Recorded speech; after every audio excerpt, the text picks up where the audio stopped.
የሆስፒታል ዲዛይን ሰው ኮንስትራክሽን ኮስት ይመስለዋል ትልቁ ኮስት። አክቹዋሊ የሜዲካል ኢኩዊፕመንቱ ኮስት ነው በጣም ትልቁ ኮስት። ድፍረት ይጠይቃል። ድፍረቱ ግን ፔሸንስ ይፈልጋል፣ ማለት ትዕግስትን። ለትምህርት ቤት የታሰበ ቢልዲንግ ላይ አምጥተሽ ሆስፒታል አድርጎ ብቲ አይሆን። አርቲስት ፔንተር ሆነሽ አይደለም ተርድ ወርልድ ካንትሪ ድህነት ያለበት ሀገር ላይ ነን፣ ሶስተኛ ዓለም ላይ ነን ያለ ነው። ውጭ ዓለም ላይ ራሱ በጣም ይከብዳቸዋል። ባይ ዘ ዌይ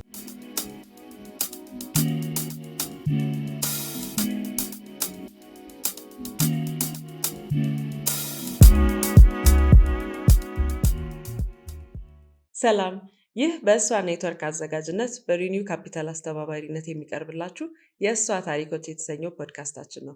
በዚህ ፖድካስት የእሷ ኔትወርክ አባላት ኢትዮጵያዊት ስራ ፈጣሪዎችና ከእውቅ ሴት የቢዝነስ ስራና ስራ አስፈጻሚዎች ጋር ስለ ድርጅቶቻቸው፣ ስለ ቢዝነስ ጉዟቸውና ስለ እሷ ኔትወርክ ቆይታቸው አጠር ያለ ውይይት የምናደርግበት ፖድካስት ይሆናል። ሆስትና አቅራቢያችሁ እኔ ሜላት በላይነህ እባላለሁ። ደልፊ በሀገራችን ካሉ አንደኛ ደረጃ አርኪቴክቸራል እና ኢንጂነሪንግ እንዲሁም የኮንስትራክሽን ማኔጅመንት ድርጅቶች አንዱ ሲሆን ከአዋጭነት ጥናት እስከ ማስተር ፕላን ዝግጅት፣ ከመሰረተ ልማት ፕላን እስከ ኮንስትራክሽን አስተዳደር ለአዳዲስ እና ለነባር ፕሮጀክቶች ከፍ ያለ ደረጃውን የጠበቀ የተሟላ አገልግሎት የሚሰጥ አርኪቴክቸራል እና ኢንጂነሪንግ ፈርም ነው። የደልፊ ማኔጂንግ ፓርትነር እና ዋና ስራ አስፈጻሚ ፌበን ዮሐንስ አብራኝ ትገኛለች። ፌበን እንኳን ደህና መጣሽ። እንኳን በሰላም ጠበቃችሁኝ። አመሰግናለሁ። ከጊዜሽ ሰዓት ሰውተሽ ከኛ ጋር ለመገኘት ስለተባበርሽን በጣም እናመሰግናለን። እስቲ ስለ ደልፍ አመሰራረት ንገሪን። እንዴት እዚህ ጋር ደረሰ? በምን ሀሳቡ ተጀመረ? ደልፊ ዲዛይን ኢንጂነሪንግ ኤንድ ኮንስትራክሽን ማኔጅመንት ይባላል ካምፓኒያችን። ደልፊ ልጄ ደሊና ትባላለች። የ25 ዓመት ልጅ አለችኝ። ደሊና ደስታ ደግሞ እናቴ ናት። ዲኢኤል እናቴ ደግሞ አርቲስት ሎሬት አርቲስት ደስታ ሀጎስ ትባላለች። እና ፌበን የዛ አብሪቬሽን ነው የካምፓኒያችን ስም። ፓርትነሮችም አሉኝ፣ ቴክኒካል ፓርትነርስ። ግሬድ 1 አርኪቴክቸር ኢንጂነሪንግ ፈርም ነን። አንድ አይ ቲንክ አሁን 5 ዓመት ሞላን ቢዝነሱ ላይ። ኢትዮጵያ ስመጣ አሜሪካን ሀገር ነው የኖርኩት እና አርኪቴክቸር ኢንጂነሪንግ ፈርም ውስጥ በአጋጣሚ ሆኖ የመጀመሪያ ሌላ ካምፓኒ ራን አድርጌ ነበረ። ወደ 85 ሰራተኞች የነበሩት ትልቅ ካምፓኒ ነው እና እሱን ራን አደረኩኝና የራሴን ከፈትኩኝ። አይዲያ ምን ላይ ነው የሚሰራው ደልፊ? አሁን ምን ደረጃ ላይ ይገኛል ኢትዮጵያ ውስጥ? ደልፊ ጥሩ የሆነ within the last 5 years ጥሩ የሆኑ ስራዎችን እየሰራን ነው። አክቹዋሊ ያው ሆስፒታል ፕሮጀክቶች ላይ ሁሉም ሴክተሮች ላይ አክቲቭሊ እየሰራን ነው። ሄልት ሴክተር ላይ በአብዛኛው ወደ አይ ቲንክ አሁን አንድ ፕሮጀክት አስረክበናል። ሌሎች 2-3 ፕሮጀክቶች አንድ ሌላ ይጀምራል ጃንዋሪ ላይ። አንድ ፕራይመሪ ሆስፒታል፣ አንድ ተርሸሪ ሆስፒታል ዲዛይን እያደረግን ነው። የሄልት ሴክተር የሄልት ዲዛይን ላይ እግዚአብሔር ብሎት ወደዛ ገብተናል እና በጣም ቻሌንጂንግ የሆነ ደስ የሚል ኢምፓክትፉል የሆነ ደግሞ ለኮሚኒቲው ለሀገራችንም ትልቅ ኢምፓክት ያለው እና ፕሮፐርሊ የተሰራ ሆስፒታል ፕሮጀክት ኢምፓክቱ ከፍተኛ ነው እንደምናየው ነው። የሆስፒታል ሴክተሩ ደግሞ ትንሽ ድክመት ነበረው እስካሁን። አሁን እንኳን ደህና ስራዎች እየተሰሩ ነው። ስለዚህ ሄልት ሴክተር ላይ እንሰራለን። ሬዚደንሻል ፕሮጀክቶች አሉን። ከዛ በተረፈ ደግሞ ካምፐስ ፕሮጀክትም አለን። ሆቴል ፕሮጀክትም ዲዛይን እያደረግን ነው። አንድ ትልቅ ፕሮጀክት አለን። አክቹዋሊ በጣም ኤክሳይትድ ነን፣ ግን አንዳንድ ነገሮች ያው የሀገራችን ሁኔታም አለ። እሱን እየጨረስን የመሬት ጉዳይ ምናምን ስላለበት ክላይንታችን እዛ ላይ ነን ያለ ነው። ስለዚህ ሰፋ ያለ የስራ ኤሪያዎች ላይ ነን ያለ ነው። ከዛ በተረፈ አሁን ደግሞ በቅርቡ ኮንስትራክሽን ላይ እየገባን ነው። አንዳንድ ፕሮጀክቶቻችን ክላይንቶቻችን ደስ የሚለው ደግሞ ሪፒት ክላይንት አለን አሁን። ስለዚህ ስራሽን ወደው አሰራርሽን ወደው ተመልሰን ሌሎችም ስራ ከእናንተ ጋር እንስራ ማለት ትልቅ ስታምፕ ነው ኦፍ አፕሩቫል ነው። እና ፓርትነር ነን እኛ ስራን እንደ ፓርትነርሽፕ ነው ከክላይንቶቻችን ጋር ስንሰራ። የእነሱ ባጀት የኛ ባጀት ነው ነው። እነሱ ያላሰቡትን ሁሉ እኛ ሰፋ አድርገን ከቴክኒካል ስራ ውጪ ፋንድ ሬዚንግ ላይ ውስጥ ሁሉ የምንገባበት ሲቹዌሽን አለ። የኢንቨስትመንት ፕሮፋይላቸውን እንዴት ነው የምናስተካክለው? የዛ ሌቨል አይነት ፓርትነርሽፕ ነው ያለን እኛ። በጣም ፉል ስኬል የሆነ ስራ ነው የምንሰራው እና ክላይንቶቻችን እውነት ለመናገር ተደስተው ነው ከኛ ጋር የሚሰሩት ማለት ይቻላል። ቅድም ሜንሽን ያደረግሽው የሆስፒታል ፕሮጀክቶች፣ የትምህርት ቤት ፕሮጀክት የሚሉት ላይ ልመልስሽ እና ኢትዮጵያ ውስጥ ብዙ ጊዜ አንድ ህንፃ ይሰራል፣ መልቲፐርፐስ ህንፃ ነው የሚሰራው እንጂ ለቢልዲንግ ኢንቴንድ ተደርጎ ለሆስፒታልነት ኢንቴንድ ተደርጎ አይሰራም። እስቲ ከሱ አንግል አንድ ቦታ ኢንቴንሽናሊ ለሆስፒታል ሲሰራ እና ለትምህርት ቤት ሲሰራ ቨርስስ ለእንደዛ አይነት ነገር ያልተቋቋመን ህንፃ ሪፐርፐዝ አድርገው ወደ ሆስፒታል ይቀይሩታል። ለብዙ ህክምና ላይ ላሉ ሰዎች የማይመቹ ሆስፒታሎችን ብዙ እናያለን፣ ኢቨን ከተማ ላይ ማለት ነው። እስቲ ስለሱ ዲዛይን፣ ሂውመን ሴንትሪክ ዲዛይን እንደዚህ አይነት ነገሮችን ትልቅ ፖይንት ነው ያነሳሽው። ባይ ዘ ዌይ በጣም ትልቅ ፖይንት ነው። ቢካዝ አሁን የሆስፒታል ዲዛይን ሰው ኮንስትራክሽን ኮስት ይመስለዋል ትልቁ ኮስት። አክቹዋሊ የሜዲካል ኤኩፕመንቱ ኮስት ነው በጣም ትልቁ ኮስት። የኮንስትራክሽን ኮስቱ እኛ ሜዲካል ኤኩፕመንት አጠቃላይ ኮሂሲቭ የሆነ ፊዚቢሊቲ ስታዲም ውስጥ እንገባለን አክቹዋሊ ከክላይንቶቻችን ጋር እና ሜዲካል ኤኩፕመንት ፕላኒንግ ውስጥ እንገባለን እና ሊትራሊ የኮንስትራክሽን ኮስት የሜዲካል ኤኩፕመንቱ 2 times ሞር ን ኮንስትራክሽን ኮስት ነው።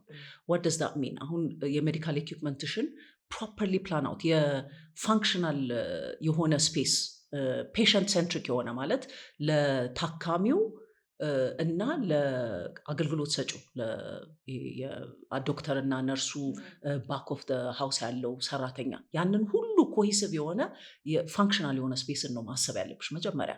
እና ሁሌ እኛ ቲማችንን በደንብ አስረግጠን የምንናገረው ወረቀት ላይ ማለቅ አለበት አንድ ነገር ማለት ነው። ወረቀት ላይ ጨረሽ ማለት ያንን አርኪቴክቸራል ኢንጂነሪንግ ዲዛይኑ ስታስቢ ሜዲካል ኤኩፕመንቱን ታስቢ ያለሽ ፍሎ የስራው ፍሎ ምን ይመስላል? ይሄንን ስቴክሆልደሩ ይሄን ስፔስ የሚጠቀመው ህብረተሰብ እንዴት ነው ሙቭ የሚያደርገው? እንዴት ነው ኤፊሽንትሊ ሙቭ የሚያደርገው? ኤኩፕመንቱ እንዴት ነው ሙቭ የሚያደርገው? እንዴት ነው ፕሌስ የሚደረገው? ያ ሁሉ በደንብ ታስቦ ካልተሰራ አሁን ያለንበትን ሲቹዌሽን ይፈጥራል። ማለት ምንድን ነው? አሁን አንድ አነስ ያለ ሆኖ በጣም ኢምፖርታንት ፕሮጀክት ጨርሰናል እና ያንን ፕሮጀክት ስንሰራ ክላይንቶቻችን ዶነርስ ናቸው እና ያንን የዶኔሽን ስራ ስንሰራው ማለት ነው ሲቲ ስካን ገጥመናል። ሲቲ ስካኑን ስንገጥም ለሲቲ ስካኑ አፕሮፕሪየት የሆነ የኤሌክትሪካል ፓወር እና የስትራክቸራል ሲስተም፣ ቬንቲሌሽን፣ ሜካኒካል ሲስተም አሉ መታሰብ ያለባቸው። ያ ደግሞ ከቢልዲንጉን አብረሽ ዲዛይን ስታደርጊው ካልታሰበ ይሄ እንኳን ሬኖቬሽን ነው ሬትሮፊቲንግ ፕሮጀክት ነበረ እና በጣም አስቸጋሪ ስራ ነው። ያልታሰበን ነገር እላዩ ላይ ልትጨምሪ ካሰብሽ ማለት ነው። ብዙ ነገር ኤኩፕመንቱን የሚሸጡት ካምፓኒዎች ራሳቸው ሪኳየር የሚያደርጉበት ዲማንዶች አሉ። ያንን 700-800 ሺህ ዩሮ እስከ 1 ሚሊዮን ይበልጣል ኤምአርአይ በተለይ ለምሳሌ እና ያንን ኤኩፕመንት ስትገዢ አብረሽ የምትገዡ መተማመኛ ዋረንቲ አለ። ስለዚህ ያ ዋረንቲ ግን አብሮ የሚመጡ ደግሞ ክሎዞች አሉ። እነዚህን ኤሌክትሪካል ኤኩፕመንት እነዚህን የምፈልጋቸውን ነገር ካላሟላችሁ ተጠያቂ አይደለሁም ይልሻል። ስለዚህ which means everything is tied together። ስለዚህ ጥንቅቅ አልከሽ አስበሽ መሬት ላይ ካላወረድሽው አንደኛ በጣም የባጀት በቃ ምስ ማኔጅመንት ይፈጠራል። አንድ ማቀው ሆስፒታል ፕሮጀክት ለምሳሌ አይ ቲንክ የመንግስት ፕሮጀክት ሳይሆን አይቀርም ወደ 800 አልጋ አለን። አንድ ሚቲንግ ላይ ቁጭ ብለን ስናወራ የዛሬ 4-5 ዓመት ነው እና ስለዚህ ፕሮጀክት ሲያወሩልኝ ወደ 800 አልጋ ያለው ሆስፒታል እየሰራን ነው አሉ። ደነገጥኩኝ። ለመሰለሽ 800 አልጋ ያለው ሆስፒታል ለመስራት ኮንስትራክሽኑ ብቻ ሳይሆን የሜዲካል ኤኩፕመንቱ የስታፊንግ በጣም ኤክስፐንሲቭ በጣም የናረ ነው የሚሆነው። ከዛ ደግሞ ያንን መስራት ብቻ አይደለም ሜንቴንም ማድረግ መቻል አለብሽ እና ሜዲካል ኤኩፕመንቱን ምን ያህል ኮስት አደረጋችሁ አልኩት። ያንን ትልቅ ኤንቲቲ ማለት ነው ስል አይ እሱማ መጀመሪያ እኮ ኮንስትራክሽን ነው የምንሰራው አሉ። መጀመሪያ ኮንስትራክሽን ከጨረስን በኋላ ያ ባጀት ካለቀ በኋላ ነው ወደ አይ አልኩኝች ፕሮጀክት አታልቅም፣ በፍጹም ልታልቅ አትችልም እች ፕሮጀክት ነው። ስለዚህ አነሳ አድርገሽ ሙሉ ኤሌመንቱ የተጠናቀቀለት መሆን አለበት እና ያው ፌሊየር ያጋጥማል ነው ቱ ዮር ፖይንት። በደንብ ታስቦ ካልተሰራ ኤሌክትሪካል ፌሊየር ያጋጥምሻል፣ ሆስፒታሉ አይሰራም ማለት ነው። ለትምህርት ቤት የታሰበ ቢልዲንግ ላይ አምጥተሽ ሆስፒታል አድርጎ ብትይ አይሆንም። ትልቁ ችግራቸውም እሱ መሰለኝ ያለውን ሪሶርስ እና የሚመጡትን የታካሚ ቁጥሮች አመጣጥኖ መሄድ። ከዛ ደግሞ የሀገሪቷ የኢንፍራስትራክቸር ችግሮች አሉ። እሱን አንድ ላይ አያይዞ አገልግሎት ለመስጠት ከባድ ነገር ነው እንደምናየው። እስቲ ስለ የስራ ፈጠራ ጉዞሽ እናወራና በጣም ከሰለጠነ ሀገር 45 ያህል ሰራተኞች ካሉበት ዓለም ወደ ኢትዮጵያ መጥተሽ ስራ ስትጀምሪ ትልቁ አስቸጋሪው ነገር ምን ነበረ ላንቺ? መጀመሪያ ስመጣ አንደኛ እኔ በጣም የእግዚአብሔር እምነቴ ከፍተኛ ነው እውነት ለመናገር። እንዴት ነው በየእሁድ ምናምን ቤተክርስቲያን አልሄድም እውነት ለመናገር፣ ግን የሆነ ናቹራል የሆነ ፌት አለኝ፣ ስትሮንግ ፌት ኢን ጋድ ነው። እና አንዳንዴ እግዚአብሔር ወደ መራሽ የሆነ ኮኔክትድ ስትሆኚ you have to follow the destiny element ነው እንጂ ስመጣ ለረፍት ነው የመጣሁት። ባይ ዘ ዌይ እናቴ አርቲስት ናት፣ የታወቀች አርቲስት ናት። የእሷን ኤግዚቢሽን ለመካፈል ከዛ ደግሞ ኖን ፕሮፊት ኦርጋናይዜሽን ላይ አክቲቭሊ እሰራለሁ። አንድ ትምህርት ቤት ለመክፈት ከ30 ቲምሜቶቼ ጋር ሆኜ ነው የመጣሁት ከአሜሪካን ሀገርና ከካናዳ። ከዛ ደግሞ ልጄ ደግሞ ትንሽ አደግ ብላለች፣ she was about 16 at that point። ስለዚህ I could come ደግሞ የአሜሪካን ሀገር ወረቀት የወረቀት ይሾ አለብን እና 16 ዓመት ወስዶብኛል ከግሪን ካርድ ወደ ፓስፖርት ለመግባት ማለት ነው። ልክ ፓስፖርቴን ያገኘሁበት አመት ነው that I wanted to come here። ከዛ ስመጣ አጋጣሚ ሆኖ ያው ሲቹዌሽኑ ተፈጠረና ሌላ ካምፓኒ ያልኩሽ ካምፓኒ ትልቅ ካምፓኒ ነበረ፣ እባክሽን ራን አድርጊልኝ አለኝ። ይሄ ትልቅ ፋውንደር ነው፣ ብዙ አመት ካምፓኒ ነው፣ 20 ምናምን አመት ካምፓኒ ነው። ኢትዮጵያ ላይ ትልልቅ ስራዎችን የሰራ ነው። እሱን ካምፓኒ በቃ ሳስበው እንግዲህ architecture is my passion, I'm an economist by the way by education. So it's always been my passion እና አሜሪካን ሀገርም as a consultant head of business development for one of the top architectural firms የሆነ በቃ የአሜሪካን ሀገር ህይወትሽ 18 ዓመት የሆነ different path ነው የምትወስዱ። ምንም ከትምህርትሽ ጋር ግንኙነት የለውም ምናምን።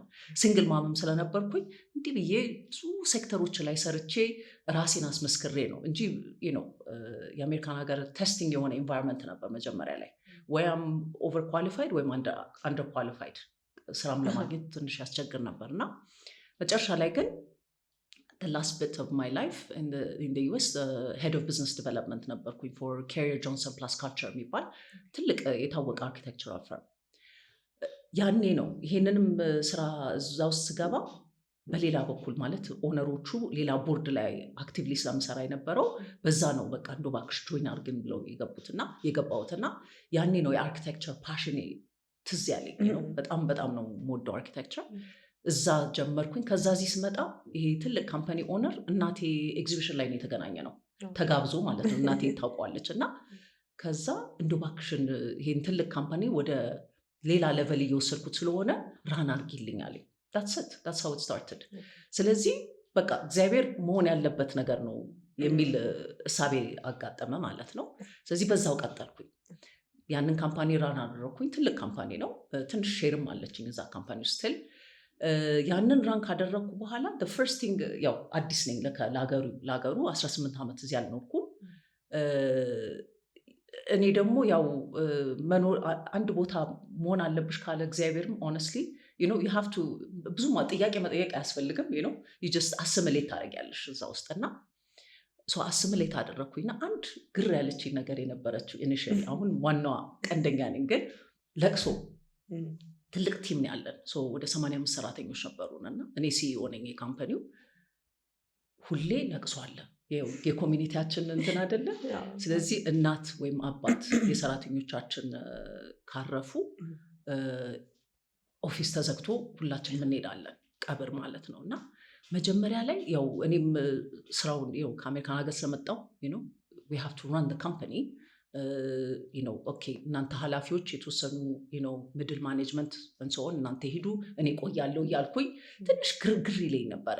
እንዴት ነው ስራ ሊሰራ የሚችለው እንደዚህ ሁሌ ላይ ካፈዴ ምናምን ከብዳል ትንሽ ነበረ። አሁን እኔ ነኝ አንደኛዋ ኦርጋናይዘር። ጓደኞች የሚያውቃሉ ለቅሶ ሲኖር አሁን የተማሪ ግሩፓችን በጣም ታይት ነን እና ለቅሶ ሲኖር አዋተን እዝን ይዘን እንሄዳለን። እንሰውን ካልቸሩ ላይ በደንብ ገብቼበታለሁ። that's one of the big things። ማህበራዊ ኑሮ በጣም ኢምፖርታንት ነው። ስራው ይቀራል እንጂ ማህበራዊ ኑሮ ኢምፖርታንት ነው። ይቀድማል።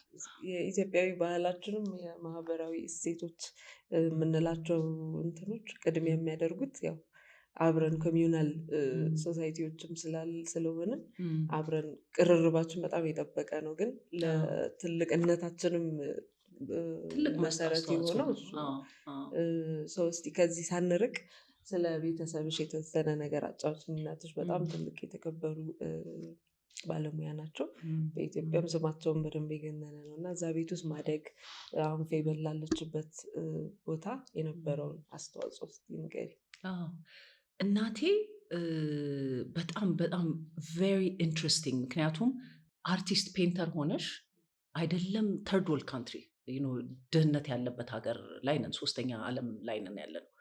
ውጭ ዓለም ላይ ራሱ በጣም ይከብዳቸዋል። ባይደወይ በዚሁ በአርት ሴክተሩ ላይ ሰርቶ ህይወት መስርቶ ሰክሰስፉል ሆኖ ኢንስፓየር አድርጎ ሌሎችንም ወጣቶች በጣም ኢንስፓየርድ ናቸው በእናቴ። እና እናቴ በጣም በቃ እሷ ናት ሴት ሎሬት አርቲስት። አብረዋት ከወንዶች ጋር ነው ያደገችውም የሰራችውም። ወዳጆቿ አሁን እኔም በቃ እኔ ስላደግኩኝ አሁን በእድሜ ወዳጆች እላቸዋለሁ እና በጣም በጣም የሴትን ጥንካሬና ድፍረት ነው ያስተማረችኝ እና ከዛ ደግሞ በፓሽንሽ መቀጠል ህይወት በጣም አጭር ናት እውነት ለመናገር እና በተቻለ መጠን የፈለግነውን አድርገን ኮሚትድ ሆነን ከዛ ደግሞ ስንፍና የሌለበት ኢንቫይሮንመንት ነው ያደግኩት ስለዚህ ያንን ነው ያስተማረችኝ እና እሷ የኔ ብቻ አይደለም የሁሉም ሰው ኢንስፒሬሽን ናት በጣም። እና ጥንካሬን የሴትነት ጥንካሬ በአብዛኛው ጊዜ የእሷም ጸባይ ያለኝ እኔ ማለት ነው። ሴትና ወንድ ዲፍረንሱን ብዙ ማናውቀው እውነት ለመናገር። እሷም እንደ ሲንግል ማም ሆና ነው ያሳደገችኝ።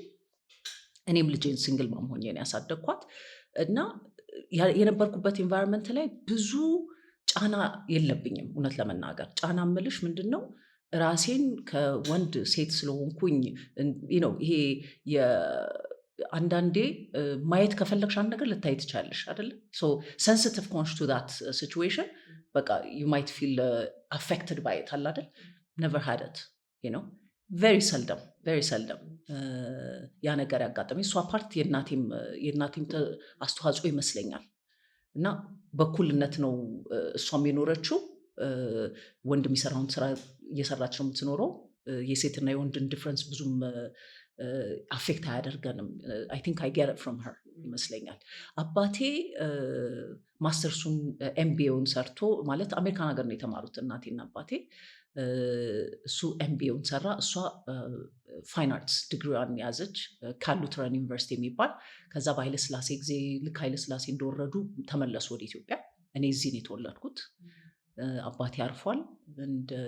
እሱ ደግሞ ምን አይነት ሰው ነበረ መሰለሽ? ኮሚዩኒቲ ድሪቨን በጣም የኮሚዩኒቲ ስራ ኤንጂኦ ነበር የሚሰራው። ኬንያ ማለት እኔን እርጉዝ እያለች ነው አባቴ መውጣት ነበረበት ከሀገር ያኔ በቀይ ሽብር ጊዜ እና ሲወጣ ኦል ሂዝ ላይፍ ኤንጂኦ ላይ እንሰውን ነው የሰራው ነው። ሶ አይ ቲንክ ያ የኮሚኒቲ ስራ ቅድም ስናወራ ነበረ ከሱ ያገኘው ይመስለኛል። ማይ ቢግ ሃርት ነው።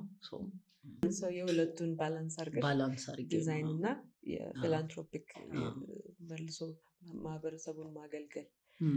ሶስት የተወሰነ ነገር ስለሱ ንገሪኝ። ከዲዛይኑ ዓለም ደግሞ እንደገና ጊቪንግ ባክ ወይ ደግሞ የተሻለ የኑሮና የትምህርት እድል እንዲያገኙ የምትሰሪያቸው በጣም ኢንትረስቲንግ ስራዎች እንዳሉ አውቃለሁ እና የተወሰነ ነገር ንገሪኝ ስለሱ። የሚገርምሽ ነገር ኢቭን ራሴን ሁሉ መገደብ አለብኝ። የኖን ፕሮፊት ስራዬ በቃ ፎር ፕሮፊት ስራውን ሊያልፈው ሁሉ ይችላል እና በተቻለ መጠን በታይም ሁሉ ገደብኩት ቢቸግረኝ። ስለዚህ ፍራይዴ አፍተርኑን አልኩኝ በቃ ለሱ ኢቨን ዶ የቦርድ ሚቲንጎች ምናምን ዳስ ቴክ ታይም። ኖን ፕሮፊት ወርልድ ምንድን ያደረግኩት መሰለሽ? ኢቨን ማይ ፎር ፕሮፊት ፕሮጀክትስ ፎር ፕሮፊት አሁን ቲሞቻችንም ስንሰራ እንዴት ነው ኮሚኒቲያችንን ኢምፓክት የምናደርገው የሚለው ኢትስ ፓርት ኦፍ አወር ፕሮሰስ ነው። አንድም ሰው ቢሆን ወይም ትምህርትም ሰጥተሽ ቢሆን የምታልፊው ኮሚኒቲያችን እንዴት ነው ኢምፓክት የምናደርገው የሚለው በጣም ኢምፖርታንት ነው ለእኛ ማለት ነው። እና ለዚህ ነው የሆስፒታል ፕሮጀክቶች በጣም ይስቡኛል ነው። even though I like the glamour of it, residential project, hotel project and so on, aesthetical elemenቱንም ስለምወደው I like beautiful things and so on. የኖን ፕሮፊት ወርልድ ላይ የኢማጂን ዋን ዴይ የሚባል ኖን ፕሮፊት ኦርጋናይዜሽን ቦርድ አባል ነኝ። ካኔዲያን ቤዝድ ኦርጋናይዜሽን ነው፣ ግን ሙሉ ቲማችን ኢትዮጵያዊ ነው። 2013 ላይ የተቋቋመው እኔ አንድ 7 ዓመት ሆነኝ ጆይን ካደረግኩኝ። በጣም ትልልቅ ስራዎችን ነው የምንሰራው። በጣም ነው የሚያኮሩን ቲሞቻችን። ኢማጂን ዋን ዴይ ዩኤስም አሁን ከዩኤስ ነበር የጀመርኩት አክቹዋሊ እዚያ አሜሪካን ሀገር እያለው ትምህርት ቤት ላይ ነው ፎከስ የምናደርገው። ፕራይመሪ አክሰስ ቱ ኤጁኬሽን በተለይ ደግሞ ሞስት ሩራል ፓርት ኦፍ ኢትዮጵያ ነው የምንሄደው። በቃ መንገድ ትምህርት ቤት የሌለ አይደለም፣ ትምህርት ቤት መንገድ እንኳን የለውም። አክሰስ የሌለው ኤሪያዎች ብዙ የህብረተሰብ አካላት የሚኖሩበት ኤሪያዎች አሉ። ቪሌጅስ አሁን በድሮ ጊዜ በእግሬ ሄጄ እኮ ነው የተማርኩት ሲሉ አያቶቻችን ዳት ስቲል ሃፕኒንግ የሚገርምሽ ነገር። እና ወደ 5 ትምህርት ቤቶችን ከፍቻለሁ እኔ ፐርሰናሊ እንጂ ወደ ከ200 ትምህርት ቤቶች በላይ ኦርጋናይዜሽናችን ኢኖግሬት አድርጓል። ከግራውንድ አፕ የምንሰራው ስራ ነው። ከዛ በተረፈ ግን ከ1600 ትምህርት ቤቶች በላይ ሰፖርት እናደርጋለን። እና ይሄንን ትምህርት ቤት ስንከፍት አሁን በቃ በጣም ነው የሚገርምሽ። በቃ መንገድ እንዲህ ሰው አለ እንዴ ነው የምትይው። በቃ የምንገባበት ኤሪያ ማለት ነው። ባሌ ፊላንጉር የምትባለ ትንሽዬ እንደው ቪሌጅ አለች። ከባሌ ማውንተንስ ጀርባ ነው። ወደ 8 ሰዓት ነው የፈጀብን ከአስፋልት ወደ ቦታው ለመሄድ ማለት ነው። እዛ ትምህርት ቤት ስንከፍት ትልቅ በየሪጅኑ አክቲቭ ነን። አክቹዋሊ ኦልሞስት ኦል ሪጅን ኤክሰፕት ዋን አክቲቭሊ እንሰራለን። እዛ ኤጁኬሽን ላይ ኤጁኬሽን ኢዝ ቬሪ ኢምፖርታንት ባይ ዘ ዌይ። አሁን የኛ ልጆች እንዲህ አክሰስ ኖሯቸው ተሞላቀው ትምህርትን በደንብ ጠንክረው ማይዙ ሌላም ኢሹ ሊኖር ይችላል፣ ግን ምን ያህል ትምህርት ልጆችን የህይወት እንደሚቀይር በጣም በቃ የተጎዱ ቪሌጅ ጋር ስትገቢ ነው። እዛ ክፍለ ሀገር ላይ ነው የምታየው። ቤሲክ ኤጁኬሽን። ሁሌ ትምህርት ቤት ስንከፍት ውሃ አክሰስ እንፈጥራለን ለዛ ኤሪያ። ይሄ አክሰስ ወይም ጉድጓድ እንቆፍራለን ወይም ከአካባቢው ውሃ ስበን እናመጣለን። ያም የሆነው ለምንድን ነው? በተለይ ደግሞ ሴቶች ተማሪዎች የቤት ስራ እነሱ ናቸው የሚሰሩት፣ እነዚህ ሴት ልጆች ማለት ነው። ስለዚህ ውሃ አምጪ የምትባለው ሴቷ ናት። አሁን ምንድን ያደረግነው እዛ ኮምፓውንድ ውስጥ ውሃ አክሰስ እንፈጥርና እነዚህ ልጆች ተምረው ሲወጡ ውሃ ይዘው ይሄዳሉ። ዊኬንድ ላይ ደግሞ አክሰስ እንሰጣለን ለኮሚኒቲው ማለት ነው። እሱ ትልቅ ስራችን ነው። የትምህርት ቤት ፕራይመሪ ስኩል ላይ የምንሰራው ስራ ትልቅ ስራ ነው ከኢማጂን ዋን ዴይ ጋር። ሌላ አፍሪካን ሁማኒታሪያን አክሽን የሚባል ዶክተር ዳዊት ዘውዴ የሚባል የታወቀ ትልቅ ሰው ነው። እዛ ላይ ቦርድ ትራስቲ ነኝ። ዶክተር ዳዊት ይህንን ኦርጋናይዜሽን ሲጀምር 1994 ላይ ነው፣ 94 በፈረንጆች የሩዋንዳ ጄኖሳይድ በነበረበት ሰዓት ላይ እኛ ራሳችን አፍሪካንስ ተነስተን የራሳችን ህዝብ መርዳት አለብን የሚል ነው። እሱ ነበረ ዋናው መነሻ ሀሳቡ ማለት ነው። እዛ ላይ ቦርድ ትራስቲ ነኝ እና የአፍሪካን ሁማኒታሪያን አክሽን ትልቅ ስራ ነው የሚሰራው 7 ሀገሮች ላይ አፍሪካ ላይ የሁማኒታሪያን ከሬፊጂ ስራዎች ጋር ከሄልት አክሰስ ጋር የምንሰራው ብዙ ስራ አለ። ከዛ በተረፈ ደግሞ ብረስት ካንሰር ላይ አኑዌሊ የምናዘጋጀው የብረስት ካንሰር ዎኮች አሉ። ያንንም የጀመርነው አንድ የሊሴ ተማሪ ነኝ እኔ፣ አብራን የተማረች በጣም አሜዚንግ የሆነች ጓደኛችን ብሬስት ካንሰር የያዛት አሜሪካን ሀገር ነበር የምትኖረው እና ብሬስት ካንሰሩ እሷን ሞራሏን አልገደለውም እና በጣም ቮካል ሆና የነበረችበትን ፕሮሰስ በቃ በደንብ አስተምራን ያለፈችው እና እሷ ሰሌክት ያደረገችው አንድ ኦርጋናይዜሽን ነበር። በዛ አይናችን ተከፈተ። ምን እናርግልሽ አልናት ወደ ማለፊያዋ ጊዜ ላይ እና ስንላት እኔ የምፈልገው ይሄንን በስምሽ ኦርጋናይዜሽን እንክፈት ወይ ብለናት ነበር። አክቹሊ ስንላት አይ ትልቅነቷን እዛ ላይ ነው የምታየው፣ ለምን ሪሶርስ እናባክናለን አለች ነው። ኦልሬዲ የተጀመረ ኦርጋናይዜሽን አለ እኔ የማውቀው ላስት ታይም መጥቼ አይቻቸው በጣም ነው አፕሪሺየት ያደረግኳቸው እና ዓለም ፍሬ ብሬስት ካንሰር ፋውንዴሽን ይባላል እና እሱን አግዙልኝ አለችን። በዛ መሰረት ከዛ የተጀመረ ነው። 4ኛ ዓመታችን ያለፈው ዓመት። የአሁኑ ዓመት ብዙ አክቲቭሊ እኛ ጆይን አላደረግንም፣ ግን ኦርጋናይዜሽኑ አዘጋጅቷል። አዌርነስ ላይ መስራት፣ ከዛ ደግሞ ወኮች እናዘጋጀ። በወኩ ምክንያት ፋንድሬዝ እናደርግላቸዋለን። ሚሊየንስ ፋንድሬዝ አድርገን ሰጥተናል the last 4 years። ከዛ በተረፈ ሰውን በቃ እውቀት ሰጠኑ ለራሳችንም። ባይደው እኔ አሁን አሜሪካን ሀገር ኖሬ ማለት ነው በአብዛኛው አኑዋል ቴስት መደረግ እንዳለበት ብዙም አይገባንም ነው። አሁን ሪሊጅስ ላይ አደርጋለሁ ሁላችንም ቢሆን እና እውቀቱ ኖሮን ሳንፈራ አንድ ነው let's face it በቃ ነው በደንብ early ዲቴክት ካደረግሽው ሚድን ነገር ነው። ከዛ ደግሞ በእኛ የተነሳ ማለት የኛም ኤነርጂ ከመጀመሪያው አብረውን የተጓዙ ዳያግኖስቲክ ሰንተርስ አሉ። እነዚህ ዳያግኖስቲክ ሰንተርስ በእኛ ምክንያት ልበል እኛ እንትኑን ባንወስድም ግን ማሞግራፊ መሽንስ ማስገባት ጀመሩ። አዌርነስ ፈጠሩ። ላይክ ዳት አክቹሊ ዲማንዱም አለ ለእንደዚህ አይነት ነገር የሚለውን ትልቅ ስራ ነው የሰራ ነው ሆነስትሊ።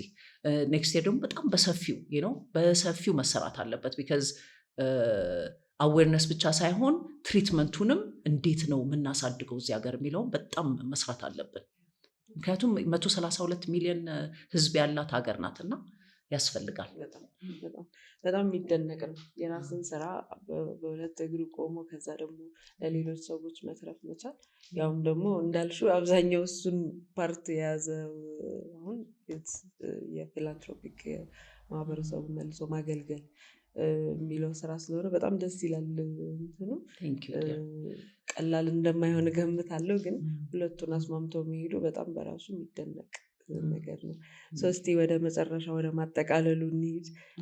ሴቶች ስራ ፈጣሪዎች አሉ ይህንን ፕሮግራም የሚመለከቱ። ደልፊ በሚቀጥሉት 5-10 ዓመታት ምን አስቧል? የት ቦታ እናየዋለን? የእናንተን አሻራዎች የት ቦታ ላይ እናየዋለን? እንደገና ደግሞ ስራ እየፈጠሩ በራሳቸው መንገድ እየተጓዙ ላሉ ደግሞ እስቲ ምክር ስጪ ብትባይ ምን ትመክሪያቸዋለሽ? እዚህ ንግድ ዓለም ውስጥ መግባት ራሱ ድፍረት ነው እያለችኝ ነበር አንድ ወዳጄ። ድፍረት ይጠይቃል። ድፍረቱ ግን ፔሸንስ ይፈልጋል። ማለት ትዕግስት ይጠይቃል። ዋናው ድፍረት ነው። ከዛ በተረፈ ግን የምታገኙ ሪዋርድ ትልቅ ነው እውነት ለመናገር። ምክንያቱም እኛ አሁን ከትንሽ የጀመርነው ኦርጋናይዜሽን እያደገ ሰራተኞቻችን 2 ሰርግ አሁን ተካፍያለሁ የሰራተኞቼ። ስለዚህ ህይወታቸው እያደገ ያ ነገር ስታይ የማህበራዊ እድገት ራሱ ሲፈጠር ማለት ነው በአንቺ የተነሳ ትልቅ ነገር ነው እና አዘን ኦርጋናይዜሽን ያ ነገር ያኮራናል። ከዛ በተረፈ ደግሞ ያው እኛ የምንፈጥረው የስራ እድል ቤተሰብን ኢምፓክት ያደርጋል። ስለዚህ ያ ትልቅ ነገር ነው። ከዛ በተረፈ ያው ለስራ ፈጣሪዎች እንደ አድቫይስ የምሰጠው አሁን እኛ ያው ከባህላችን ደግሞ አንርቅም ባይ ዘ ወይ። ስለዚህ ሰኞ ጠዋት ሁሌ የቲም ስታፍ ሚቲንግ አለን። ስታፍ ሚቲንጋችን ላይ እንዴት ነበር ዊኬንዳችሁን እንባባላለን። ያ ማለት ምንድነው? ሶሻል ፋብሪካችንን ብልድ እናደርጋለን። ኢትስ ቬሪ ኢምፖርታንት። ቡና ይፈላል፣ ይቆላል፣ ቡና እየሸተተ ምናምን ቡና እጣን ምናምን ተደርጎ በቃ ደስ የሚል ኤንቫይሮንመንት። ያንን ያበሻ ካልቸራችን እንዳንስት ያው ለስራ ፈጣሪዎች እንደ ፖይንት የኛ ሀገር እንኳን ይሹም አይደለም፣ ግን ሰራተኞቻችን አብረውን የሚሰሩት እንደ ቤተሰቦቻችንም ናቸው። በአብዛኛው ከቀናቸው ውስጥ ሲግኒፊካንት አማውንት ኦፍ ታይም ከኛ ጋር ነው የሚያሳልፉት እና ያንን ኤሌመንት ያ ፋብሪክ ይጠንክር፣ እሱ ትልቅ ነገር ነው። ከዛ በተረፈ ደግሞ ኢኔብል እናድርጋቸው። የራሳቸውንም ስራ መስራት ከፈለጉ ምንድን ነው ምክንያቱም አንዳንዴ በቃ ይሄ እኔ ብቻ አድጌ ሌላ ሰው አይደግ አይሆንም። አብረን እንዴት ነው የምናድገው? የእናንተ ኢንትረስት ምንድን ነው? እንዴትስ ነው ያንን ነገር አብረን ሰፖርት የምናደርጋችሁ የሚለውን ነገር ሰፋ ያለ ሀሳብ ይኖረን ለዛ የሚሆን ማለት ነው።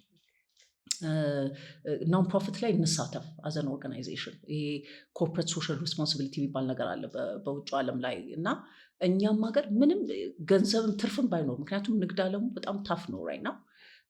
ትርፍ ላይኖር ይችላል፣ ግን በጊዜ በሀሳብ ሰፖርት ማድረግ አለ። አሁን አንድ ሰፖርት የምናደርገው ኦርጋናይዜሽን አለ ትልቅ የአንድ ሪጅን አሶሲዬሽን የነሱን ኪንደርጋርደን ዲዛይን ሰርተንላቸዋል እንደ ታይፖግራፊ ማለት ነው እዛ ሪጅን ላይ ኢምፕሊመንት የሚደረግ።